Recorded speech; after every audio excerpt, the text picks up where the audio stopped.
It's episode 92 of the Author Stories podcast. I'm your host, Hank Garner. Today's episode is brought to you by Audible.com. Go to audibletrial.com/Hank and sign up for a free 30-day trial and get a free audiobook. Thousands and thousands of audiobooks to choose from. You pick one, set up a free 30-day account, get a free audiobook, and you can cancel at any time. If you decide you don't like Audible, cancel your account, and you still get to keep the free audiobook. audibletrial.com/Hank. Also, go to hankgarner.com and sign up for the Author Stories Insider. The Insider gives you access to all of the archives of the show all the way back to a couple of years ago. Gets you exclusive access to some discussion forums where we talk about upcoming guests. You get to submit questions that I will ask the guests. Also make suggestions for the show and lots of other great stuff going on there. Adding new features all the time. That's the Author Stories Insider. It's one low price for an entire year's membership. hankgarner.com. Now, onto our show with Will Swardstrom. Well, thanks for joining me again for the Author Stories podcast, where I bring you the story behind the stories and the storytellers. Very happy to have a writer friend of mine on the show. Will Swardstrom joins me tonight. Will, if you remember a few episodes back, was a member of the Alt History 102 panel. Will and I have been Facebook friends for quite a while, and I've admired his work. And I was looking for a good opportunity to have him on the show to dig a little deeper into his story. So I'm very pleased to bring you this week Will Swardstrom. Welcome to the show, sir. Hey, thank you for having me. Oh, you're very welcome. Will, you know the format of the show. I start with a variation of the same question with each of my guests, and that question for you is, when did you first know that you wanted to be a writer and or storyteller? Okay, so I've been listening to the show for a while, and I keep on thinking, all right, well, what's my answer to this question going to be? It stumps everybody. I know. I think it's a lot like a lot of people. I just knew. I think, going back to when I was like in grade school, I was in like an honors English class when I was like grades 3, 4, 5, something like that. And, we did a lot of like really in-depth stuff that, kids even in high school don't do today, like man versus nature and man versus man and things like that. So I did a lot of like literature analysis at a really young age. And, I was reading all these books, and I guess I always just wanted to write a book of my own. And so that was always this goal of mine. In college, I kind of tried my hand, and I'd always kind of get stopped every now and then. And after college, one of my first jobs for a long time was as a sports editor at the newspaper where I live now. And I kept trying, and it just wasn't working. I was pumping out thousands of words a day for the newspaper, and I just didn't have any left when I'd get home at night. And eventually, when I switched careers, I kind of eventually found time for it. But I think it was, just somewhere in that childhood, I always wanted to write a book like all these other guys that I was reading the books of. Like, it'd be cool if somebody read my book. Yeah. Was there any one book that really jumped out at you when you were a kid that captured your imagination?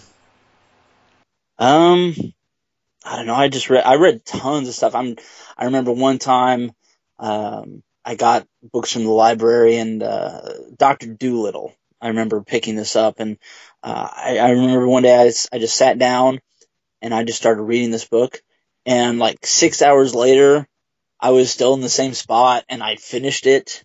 So that's one that I remembered. And then, even to this day, Homer Price. Did you ever read Homer Price? I don't think I did. It was this, middle grade kind of thing. And Homer Price, I think he lived in the South, like Alabama or something like that too. Okay. So it was kind of, that's why I was wondering if you'd read it. But he was this kind of like MacGyver kind of kid who he would there would be like these little mysteries, and the books were actually like, and there was only 2 books, and it was kind of like a collection of vignettes or short stories about him. So there was about 3 or 4 in each books, and they weren't that long, but they just had this kind of like, it kind of captured your imagination, like, wow, this kid's really cool kind of thing. That reminds me of a series that I loved when I was a kid, Encyclopedia Brown. Oh, yes. Do you remember those? It was kind of like a collection of stories like that. Interesting. Where did you grow up, Will? A bunch of places. Yeah.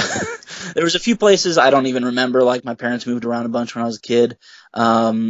But like grade school, first off, a town just a little bit outside of Ann Arbor, Michigan. And then we moved before I went into 3rd grade, and we moved to Phoenix, Arizona. Lived there for 4 years, and then we moved to Naperville, Illinois, about 45 minutes outside Chicago, and that's where I went to junior high and high school. A lot of those places you mentioned have pretty brutal winters, I would imagine. They can, yes. Did that have any impact on you learning to love books at an early age?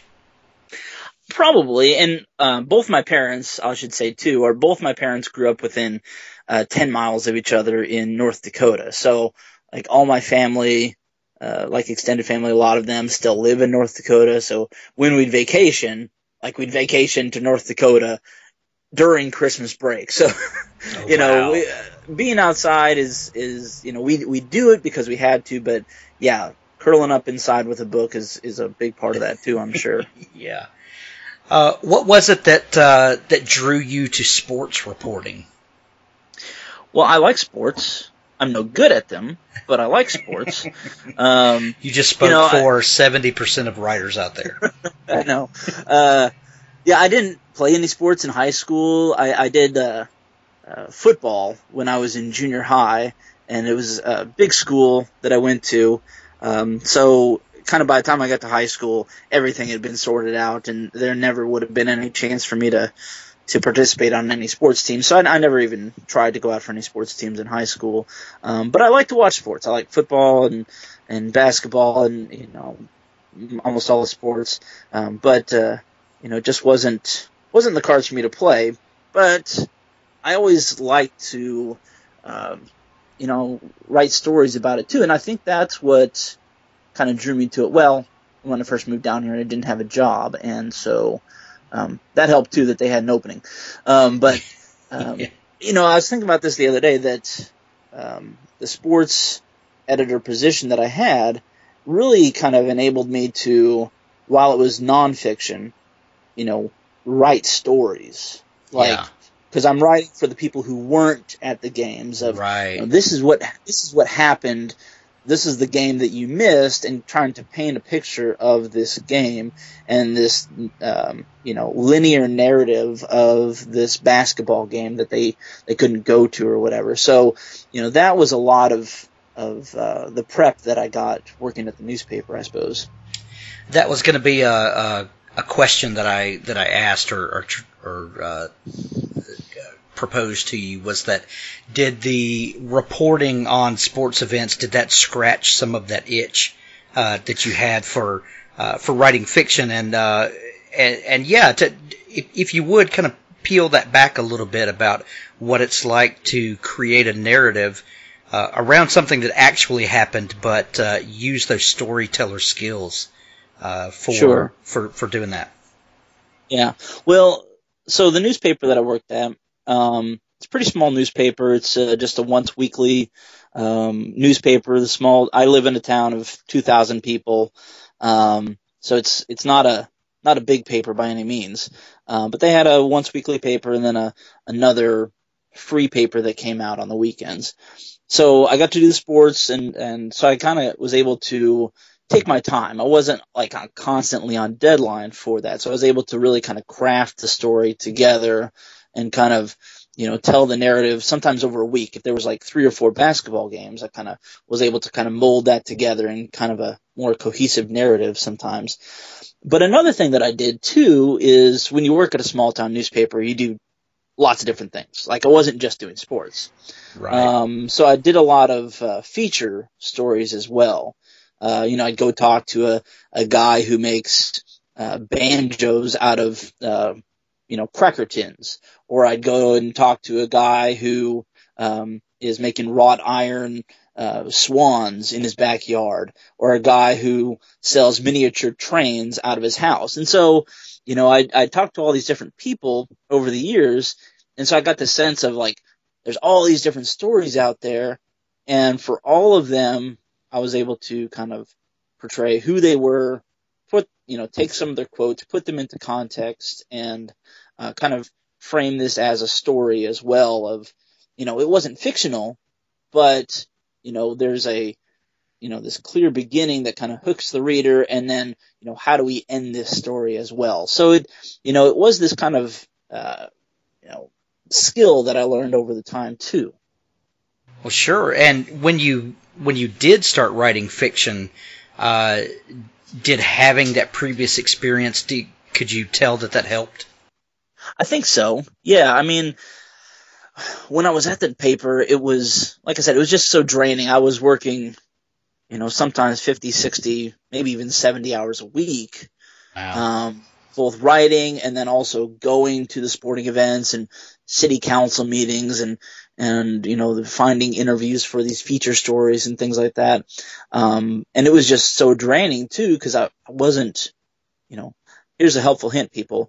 Small town newspapers don't pay very well. So, if it wasn't for me being married, I would have been like under the poverty line. So I'd come home at night and I was done. I couldn't do anything. Well, switch gears, and now I'm a teacher, teaching history at the local high school. And after a couple of years getting my feet wet and getting in there, I finally realized, okay, now I have some time, and I'm not pounding out thousands of words a day for somebody else. Now I can do that, and so kind of those skills that I learned there, they very easily transitioned over into writing fiction as well. And in fact, my very first short story that I published, it's actually a baseball story. There is a little bit of what you might call a science fiction twist at the end of it. I won't give it away, but there's, it's a baseball story at its heart, about a high school kid pitching a perfect game. Nice. So tell me a little bit about this career change that you had. You wanted to be a writer. You started sports reporting and as the sports editor, but now you're a school teacher. How did that transition happen? Well, after a couple years working at the newspaper, and I'd had a degree, my college degree was in speech communication. So, like, I trained in radio, but where we moved, there really wasn't any radio positions or anything like that. So I did newspaper for a few years, and after a few years and kind of exploring different career paths, kind of realized I was kind of in a dead-end position. I was probably maxing out at my income where I was, and I just, like I said, I was probably poverty line. So just to make sure that I was providing for my family, I had to find something else to do.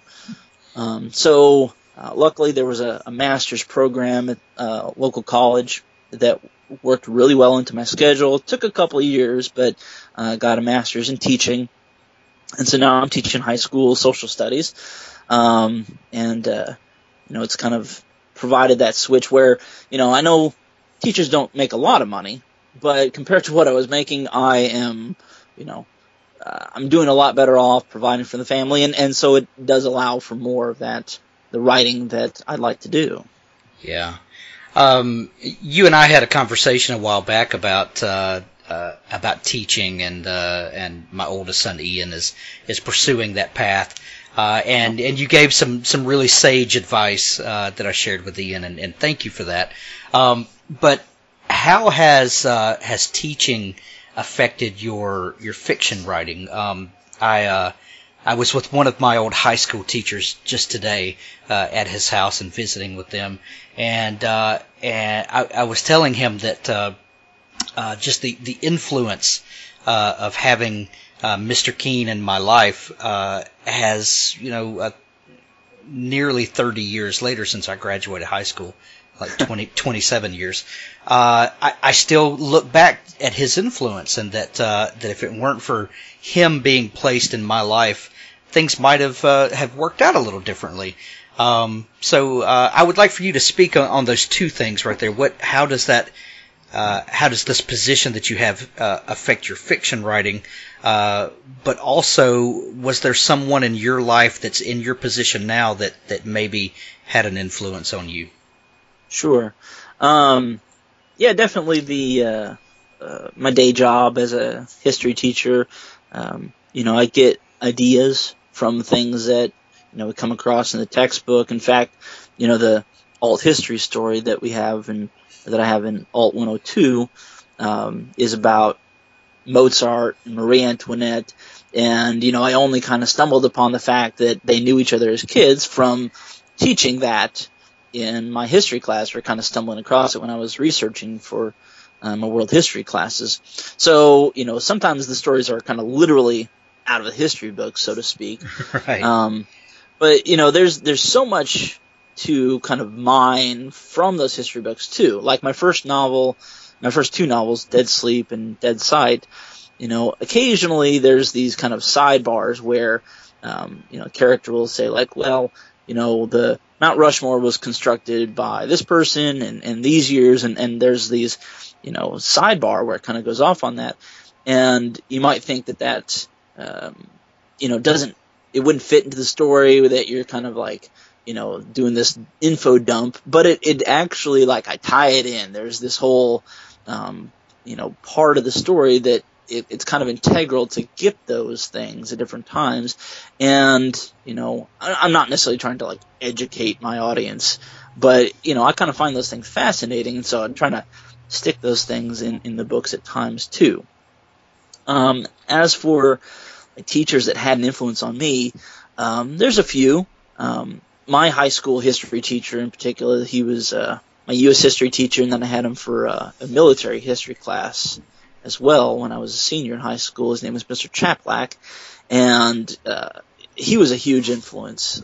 He's actually probably, I think it was in his class where I kind of like really learned how to write an essay. Like, I'd had English classes, but it wasn't until I took that U.S. history class where he kind of said, okay, this is how you write an essay.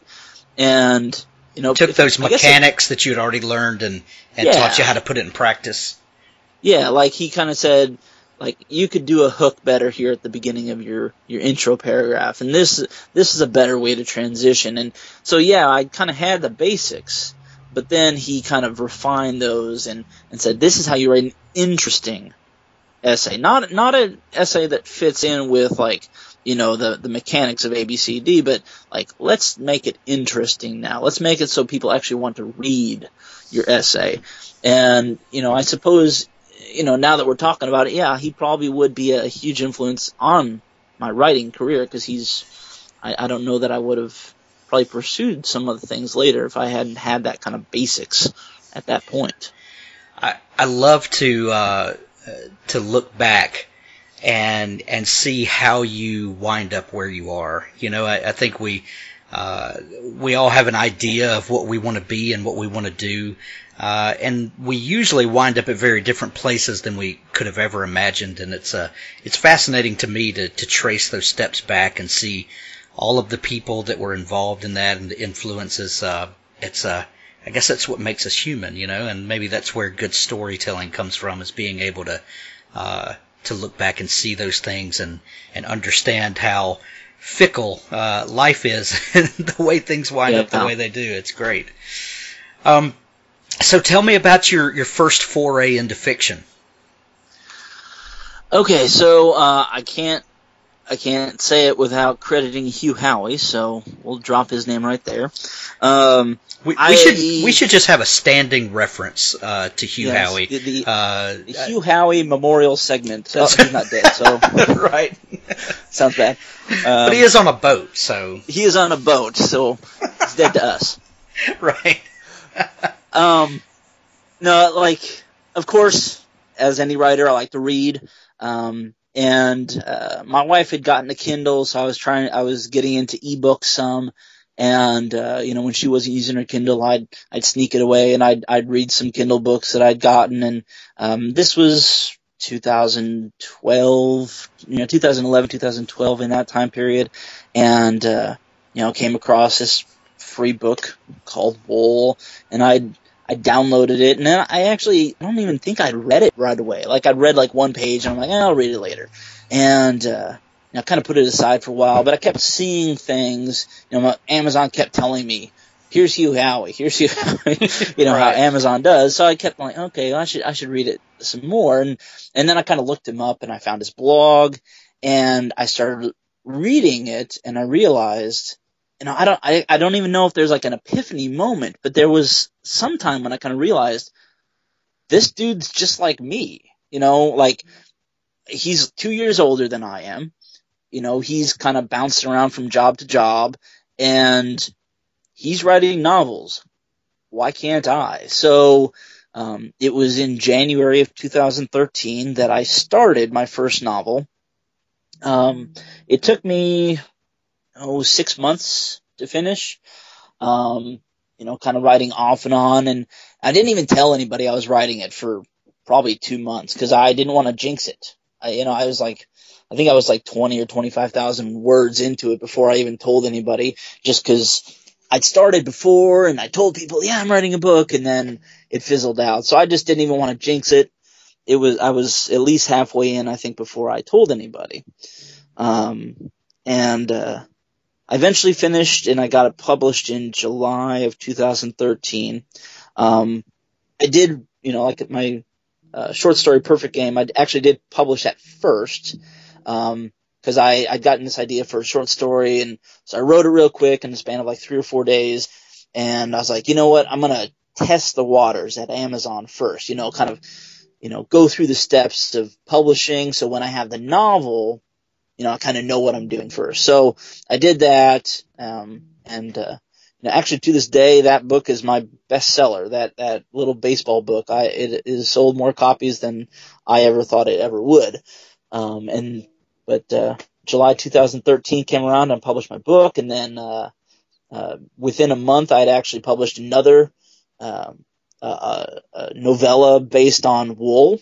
It's in the Kindle World store for Hugh Howey's World of Wool.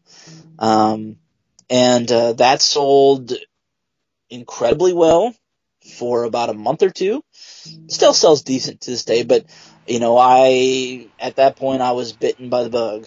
Oh, yeah. When you, I've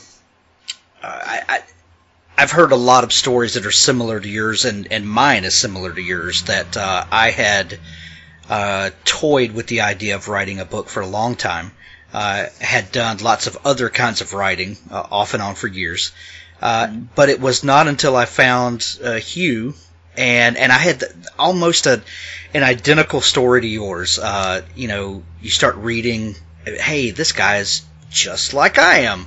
I think I'm maybe a year north of Hugh. But we're in that same window of age and same very similar life experiences, and it just takes that seeing that the dream is attainable, a lot of us owe Hugh a great debt of gratitude, not only for all the great information that he shared, but just for living his life kind of openly and I think there was just a lot of, like, now he's living on the boat, he's off in the Caribbean and whatever he's doing right. now. But at the time, he was just so normal. Like, yeah. I guess my thought of before then about authors was that, they're either living in high rises in Manhattan, or they're off in a cabin in the woods in Wyoming, or or on a boat. My idea of authors was they are unattainable, like they're unreachable. But here's this guy publishing this blog, and you can ask him whatever you want to ask him about his books, and he'll answer you. And so, I would count Hugh as one of my friends too, because he would, I've asked him questions on occasion, and he's actually, I think I'm actually the first person that he sent the 5th part of Sand to, when he had finished it. So, it's kind of one of those things, like, it was so amazing to have this connection to an author. Like, again, it was just so normal, like, well, why can't I do that? And it really changed my perception of self-publishing too. Yeah. When I was at the newspaper, there was a guy who had come in, I think the summer before, like I had written that book. I'd gone back to the work of the newspaper a couple times part-time after I've done some teaching, and a guy who had gone to high school where I am had come in, and he had published a book. And so I was like, okay. So I kind of did this interview with him, and as I did the interview, this is at the time I had already started reading Hugh's blog, and I'm doing this interview with him, and I realize that he has a book published. It is in paperback form if you want to get it, but it was a vanity press. Right. And like I knew just enough to kind of be dangerous at that point. Like I was like, this is not publishing. Like I knew at that point, like this is not traditional publishing. This is not the new realm of self-publishing either.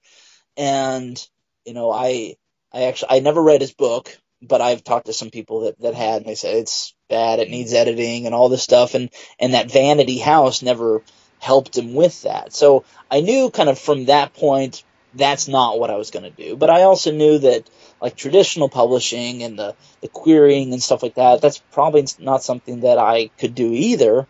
Or at least was kind of interested in doing, but, I could put my stuff up on Amazon and it would be readily available, and, I was okay with that. And I knew that I was a good writer. I knew that working at the newspaper, my editor at the newspaper rarely touched my stuff, but I'd seen other people come through that she would just hack their stuff to bits. So I knew just by her leaving my stuff alone, I knew that I was a good writer.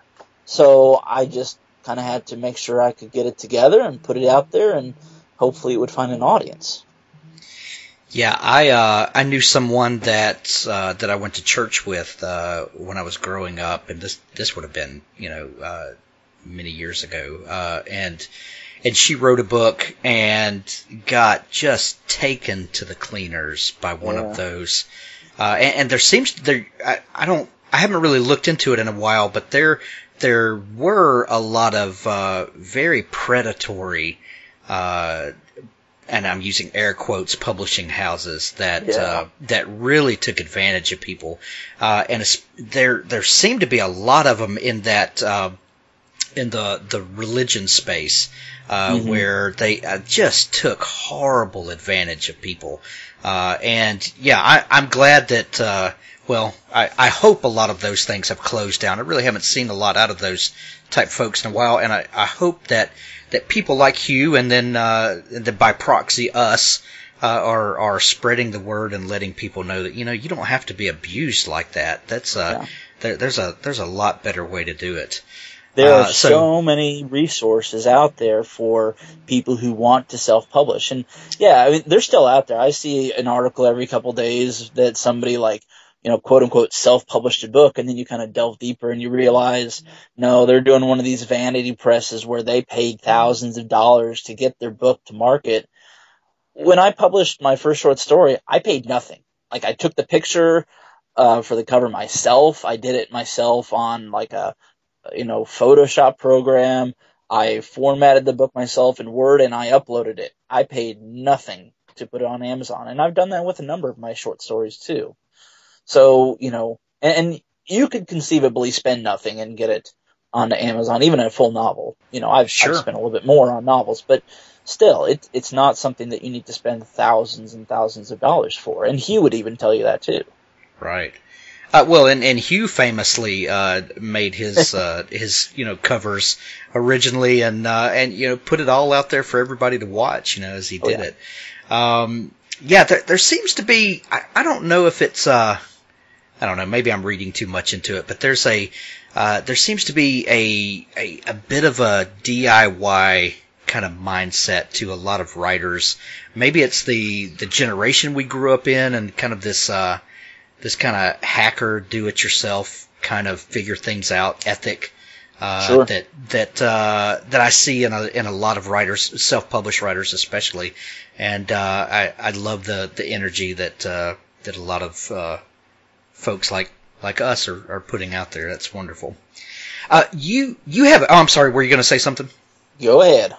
Okay. You have a number of short stories published. What is your? And you said that you published a short before you published your first novel. What was the name of that first short? Perfect Game. Perfect Game. What was the? Did you write that before you wrote your first novel, or did you just publish that before publishing the first novel? I think I was about 90% done with my novel. Okay. And I all of a sudden got this idea for, I kind of had this idea for this kid that was playing baseball and the set of circumstances that goes along with it for the story. And I was like, I got to get this out of my head. So I just sat down, and I probably had like a greater word count in those 3 or 4 days when I wrote that story than probably any day that I wrote my novel. But it was, I think it was May. I think I published it on like Memorial Day of that year. And so I just went ahead and got it out real quick and put it out there, and it kind of took off a little bit from there. But I still had to finish writing and editing my novel after that. Did you find that taking a break from the novel for a few days, writing that short, did that help you finish the novel? I think it did, because, like I said, I had this novel in my head, or not novel, but the idea in my head, and like it needed to go somewhere, whether it was going to go in the trash or whether it was going to, make itself into a story. I guess that was the question, and I think the best course was to, flesh it out as a story, and I think that was the best, and I think it worked out pretty good. Yeah. I've had that happen to me before, and I think that would be a great piece of writing advice for someone who might be stuck toward the end of a novel or something. Sometimes it's good to just kind of hit the pause button for a couple of days, walk away from it, go do something completely different. And in my case, and I'd like to hear about yours, when in the midst of writing that other thing, a lot of those problems work themselves out, and I come back with a fresh perspective. Was that true for you? Yeah, I was actually I was probably stuck at 80 to 90% on that novel for a while. I didn't want to finish. I wanted to finish so I could say, I wrote this book.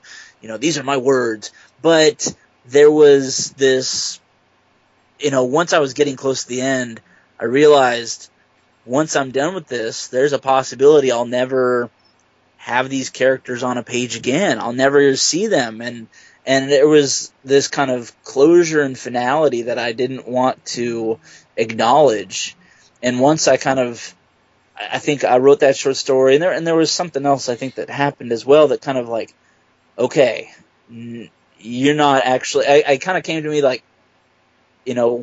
if you really like these characters, you really like them a lot, you have to let them go. You have to give them their closure, finish their story, so then, their story is complete here. And that's eventually what kind of got me to the end there as well. But finishing the story was hard. That was one of the hardest things I've done, I think, that finishing that first novel.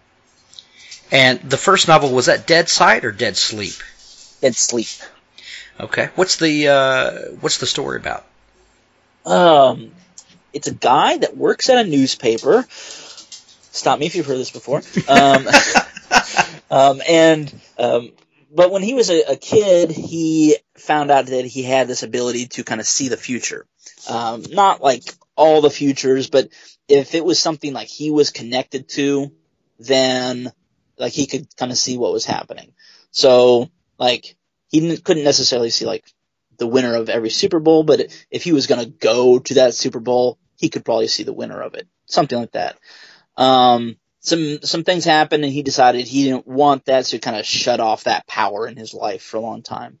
Until one day he's walking through town, and he sees this girl, and it all just floods to him, and he realizes this is the girl that I'm supposed to be with for the rest of my life. But then the next time he sees her on the news that night, and she's died. She passed away earlier that day. But he can't give it up, so he goes to the funeral home, and this is a little creepy here, but he goes to the funeral home, and then he goes and opens her casket, and then realizes that she appears to be dead, but she's not actually dead. And then there's a whole mystery involving her and why she's dead, but she's not really. And, she's involves nanobots and secret organizations and all sorts of things from there. And so you published that book, and then you published a follow-up? I did. I did the follow-up as a NaNoWriMo project that November. I finished it, or I got the 50,000 words in for NaNoWriMo, and again, I was kind of like 85% done with the book, and then I put it up on a shelf for about a month and a half. I didn't touch it at all that December, and kind of New Year started, and halfway through January, I'm like, I should finish this. So I put in a couple more weeks there, and got it done, and published that. I think it was February or March of 2014. And did that continue with the same characters? Yes, it is a continuation of Jack, who is the main character, and Christina, who is the girl from the funeral home, and the secret organization they're trying to get away from, who's trying to hunt them down for all sorts of nefarious purposes, and all that stuff. And then I was supposed to write book 3. And I started to. Yeah. I've got a third of it done. Okay? But then the summer of 2014 happened. This is, and some of it's bad, some of it's just, it's life. Right. Life happened. And during that summer, my wife's father had a heart attack. Her grandmother had a stroke, and then she eventually actually passed away that November. And then, and I had gotten about 23,000 words in on this book. And when these things started happening, I just, kind of put it away. I didn't have time to deal with it. And then at the beginning of August, late July, beginning of August, we got the phone call that our son was ready to be picked up. We had actually started the process of adoption for our son, who was from the Democratic Republic of the Congo. We started that in January of 2013, the same month that we found out that he was ours in January of 2013. And we found out that he was ready to be picked up. There had been a lot of, international issues with the kids there. You could Google it and find out all sorts of information. I'm not going to go too deep into that, but he's ready to come home. So, we get everything planned out. Within a week and a half, we're flying on a plane to go and get him. And then starts, if you've had kids, obviously. Right. And, adoption's similar but a little different because he is 4 instead of a newborn. And so there's all sorts of problems that happen with that. And he had some health issues too. Like on our way back, our flight back came through Belgium. And when we got to the airport there, he was not doing well. He couldn't stand up on his own. And the doctor at the airport, which I didn't even know airports had doctors, but the airport doctor took a look at him and deemed him unfit to fly. So we ended up spending 2 days at a hospital in Brussels, which was not part of the plan. It was probably the best thing that could have happened, given the circumstance, but it was still unexpected. We hadn't planned to be in Europe. We didn't have any euros, all this stuff, and all of a sudden we're forced to spend a couple of days at this hospital. He's got sickle cell anemia, which actually, since we've been back, we've got it under control, and he hasn't had any issues with that in the last probably year or so. But, then we get back, and then 3 days after we get back, him and my wife go and spend another week at the hospital because a bout of malaria came about that had gone undetected in Belgium. And so, right off the bat, within like 3.5 weeks there, we're just hit with like international flights there and back within like 4 or 5 days, and this emergency stopover in Brussels, and my wife and him are gone to the hospital. School had just started as well, so I'm trying to teach while all this is going on.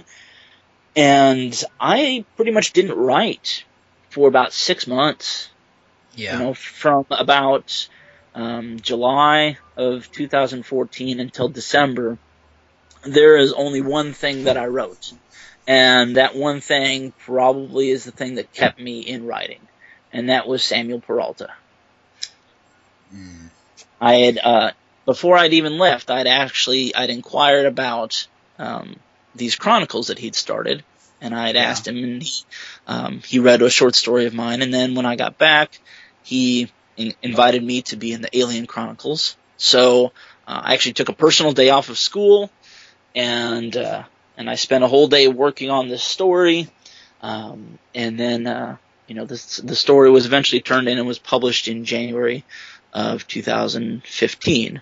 And since then, I've been lucky enough to be in 4 Chronicles anthologies. That's amazing. Next to Hugh Howey, Sam Peralta has done an amazing thing for the indie writing community. The Chronicles have launched a number of amazing writers, and probably more than that, have given a broader platform to even more writers. And I can't say enough good things about the good work that Sam is doing. And I think the story that you just shared is really important. And people really need to take that to heart and understand that, the best laid plans of mice and men.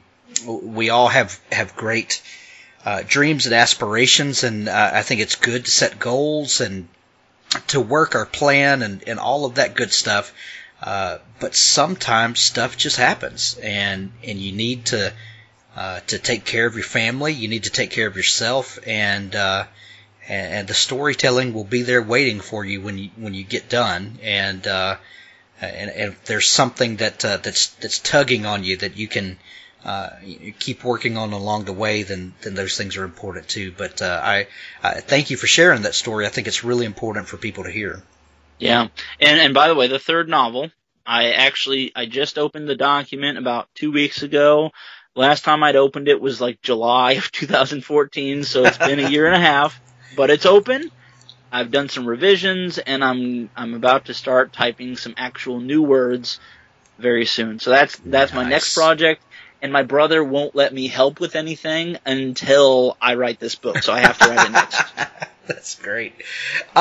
Speaking of your brother, do you come from a creative family? Yeah, kinda, I guess. Yeah. My brother is a teacher as well. He's a music teacher. And he was, in a way, he was always a little bit more creative than I was, because he was a musician, and he was always, I remember he's 8 years older than I am. So growing up, we actually weren't that close. Wow, he's an old guy. Yeah, I know, really. I'll get some grief for that later. But he, I remember as a little kid, I'd sneak into his bedroom, and he always, he used to like draw superheroes. He had this Marvel encyclopedia, and he had these sketch paper, and he would draw his own superheroes. And he was always into that and music. So, I that creative side as well. And my sister's pretty creative too. My brother's my other brother who's not a writer, he's really into music as well. So yeah, I think we're all to a certain degree creative. That brother that you're talking about is Paul Swardstrom, Yes. who has co-authored some stuff with you, and I'll touch back on that in a second. But who is Betsy? Betsy, she is my sister. She lives in Michigan, and she is 2 years older than I am. And a couple years ago, we kind of co-wrote a small short story anthology with the three of us. I kind of wanted to give them a taste of what I'd been doing, and so they kind of helped me out with something there. And that collection is called Baking with Swords. Yeah, I was going to say that collection is called Baking with Swords. A fantastic cover on that. A great little collection. Everybody should pick it up. It's fantastic. What were you going to say about her? I think that she would probably like to write more, but she's got two little boys that are both under the age of 6. So she's got her hands full right now. Yeah, she's got her hands full. Tell me about this series that you and Paul started. You released a short story in this world around Christmas, and now the novel Blink is out. An amazing, fantastic story. Tell me about how this came to be. How did you start working with Paul, and what's the setup for this this shadow organization that brings us the world of Blink? Yeah. Well, it's kind of an accidental novel in some ways. Again, this is going back to January last year. I had just, the Alien Chronicles had come out, but I really hadn't written much in probably 6 months. And it was about, Martin Luther King Day, I think, last January. And I just wrote a little Facebook post about something, and a bunch of people commented on it. And then I was just being snarky. And the next day or two, I kind of kept on going on the same theme with a similar Facebook post. And then on day 4, I kind of switched it up a little bit, and it was about me looking into a mirror, and the mirror was kind of, something was a little off. And then I kind of made a reference to, something in the mirror was not the same as this world. And that's kind of where it started, with these series of Facebook posts. And I kind of kept that going for, I think almost a month, probably at least 20 days, but it might have been about a month. Like every day I'd post something. And it was helpful to kind of get me back into the mode of writing something every day. Like, oh yeah, people will want to know, what's going on. So I was writing probably, it wasn't, a couple thousand words, but it was at least, a couple hundred words a day for some of these longer, Facebook status posts that I was doing. And then eventually I started compiling all of them in a document. I would go back and, okay, let's pull them all together. And I started okay, this is kind of a story. And I was originally just going to do some kind of, little Twilight Zone horror kind of story and kind of be done with it, 10, 15,000 words. And then Paul wrote to me one day, and he's like, this character that you have, is it okay if I write some? And I'm like, yeah, I guess. And then he came back with about 10,000 words of his own. And I'm like, oh, okay. And what he'd done is he'd taken this character that I had introduced to this story just on a whim. Okay, let's just throw some random federal agent in here, and we'll just call him Agent Smith.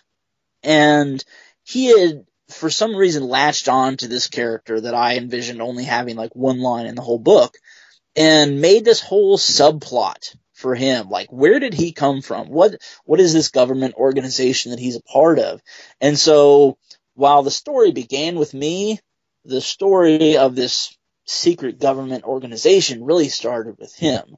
We call it the Utility Company, and they're kind of a X-Files type fringe, kind of Men in Black type organization to some degree, where, weird things are happening. So we'll send these guys out to go figure out what's going on and investigate. So, I kind of realized at that point, once he had written that, I had a totally different protagonist as the kind of basis for all these Facebook posts. And once he wrote this, I realized, like, this is where this story needs to go. So we totally switched it up, and all of it at that point, too, we'd had like 20,000 words. All of it had been written in first person. So I had to go back and rewrite the whole thing in third person, and then make it so Smith is now the focus of the story instead of this other guy that we eventually called Nick. He was my name originally. And, so he's more of a secondary protagonist to this Agent Smith, during the course of the story. And we get other agents that are with him on his team, and this whole agency that exists, and all this stuff that, kind of forms this, what ends up being an interdimensional conspiracy as well. And, by the time we were kind of about 80-90% done with the book, we're like, this could be a series. Like, we could write a bunch of books about these guys and totally make it work. And, it kind of, for me, it kind of comes from like the Clive Cussler, Dirk Pitt novels, right? Or the Lee Child, Jack Reacher novels, where, you just take these characters, you place them in a crazy situation, and you say go. And it's the same characters, and they just, they work in a number of different situations, and I think that's ideally what this is going to turn into. How was the process for you mentally, working with a co-author, where you're used to these stories living in your head alone, and kind of getting it out when you have the inspiration or when you have time? Was it more difficult working with another writer? Was it more motivating? When you have another person on the other side waiting for input from you, does that spur you along? Can you talk about co-writing a little bit? Sure. Our two most valuable tools were Google Docs and Facebook Messenger. Because now, you guys do not live in the same city, right? No, actually, I live in southern Illinois, and he lives in Portland, Oregon. We are like 2,200 miles apart. Wow. Yeah. So, and we actually did see each other this last summer, but we actually didn't do any writing when we saw each other. So, it was kind of opposite of maybe what we planned. But, so most of what we did, on the computer, and it was Facebook Messenger. Like, he'd have an idea and he'd just shoot it to me. And, when I'd have a break in class or between classes, I'd kind of like, okay, that's a good idea. How about this? And, we kind of shoot ideas back and forth. And this novel was not outlined. It was not, we pantsed it together, from start to finish, basically. Now, there's a couple times he kind of like, okay, let's kind of map this out. And when we did meet this summer, we had about 20% of the novel left to go. And so we kind of like, okay, where do we need to go? So we kind of made some broad outlines. But even then, I think most of the rest of the novel, we kind of just pantsed to. It was like that. And it works well for us. I can't say that it would work well with other people, that it would work well with everybody. Our personalities are very similar. I'm not quite sure why. Again, we were born 8 years apart. But we're both just really laid back, and we're kind of like, okay, whatever kind of personalities. So, if one day I was like dead tired from school and I didn't have time to work on it, he's like, okay, whatever. And then if one day he's got family stuff going on, I'm like, okay, that's okay. So there wasn't any pressure on either one of us to kind of do this or do that. So it worked out really well, from that regard. Now he doesn't have like the experience in publishing like I did. Like he's done a couple short stories, but, like I've done the novels and I've done the Future Chronicles and things like that. So, I kind of had more experience. So when it came time to publish the novel, I kind of took the lead on that. But I think probably the next one, he's going to step more into that role, once we get that one published as well. That's great. When you have a finished draft, in this writing process that you have between the two of you, how do you tackle editing? I just sent it all to Ellen. No, that's not actually too far from the truth. I'm actually somebody, when I was a teenager, I read about Isaac Asimov, that he was the type that he would write the story and he'd be done with it. Like, he edited as he wrote, and I do a lot of that too. Like, I do a lot of mental editing. Like I said earlier, kind of in passing, that my original degree was in speech communication. So all throughout college, I worked in radio. And they tell you that radio is simply writing in your head. So, like, you're writing out, like, what you're going to say in advance before you actually say it. And so, and what goes along with that is the editing. So I do a lot of, like, fixing things as I go. So really, by the time that we were done with it, there really wasn't a ton of, like, content edits to do. And I had actually, at one time over the summer, when we'd had probably 75% of it done, I printed it out and I went over it line by line. But, by the time we got to the finished manuscript, it was only maybe a week or two away from, like, sending it off to Ellen and saying, do your business. That's fantastic. Will, what's on your radar coming up next? You just put out Blink. Yes. I'm sure you're catching your breath from there. You've published quite a lot this last year. You were just in Alt History 102. Blink was out. You had the short story at Christmas. Seems like your engine is revved to get caught up from that time that you had to take off. What's coming up next for you? Yeah, so I haven't written a lot in the last couple of weeks, but got a couple of things. There's one thing in the can coming out next month, I hope, and that is a story in the Illustrated Robot Chronicles that Sam is putting out. Really excited for that. I have no idea what the illustrations are going to look like, but really, really pumped to see what that ends up looking like, in print. And so that story's done. It's in the can. It's just awaiting final edits. And from there, like I said, I need to get cracking on this third novel so that Paul can actually, be a piece and I can actually start working on utility company stuff again. He actually has started on the next novel. He actually was planning on a short story, and then I suggested enough things that I think we're probably thinking of it as a novel now. And that will be, we've got probably about 10,000 words on it, which means it's probably about 10% done. So we'll get cracking on that once I'm done with book 3, which hopefully by the start of the summer I will be. Awesome. Will, where can people find you to follow your work and to start picking up copies of everything you put out? Sure. Find me on Facebook. I'm pretty active there, although I'm taking a sort of hiatus from there at the moment. Twitter sometimes, at Swardstrom. And then obviously my Amazon page as well, and just search for Will Swardstrom, SWARDSTROM. Or you can just search any of the Chronicles, and I'm in a few of those, so you'll probably find me in any one of those if you need to. Excellent. I'll put links to all that in the show notes. Thank you, Will, for taking time to come on the show. Yeah, thanks for having me, Hank.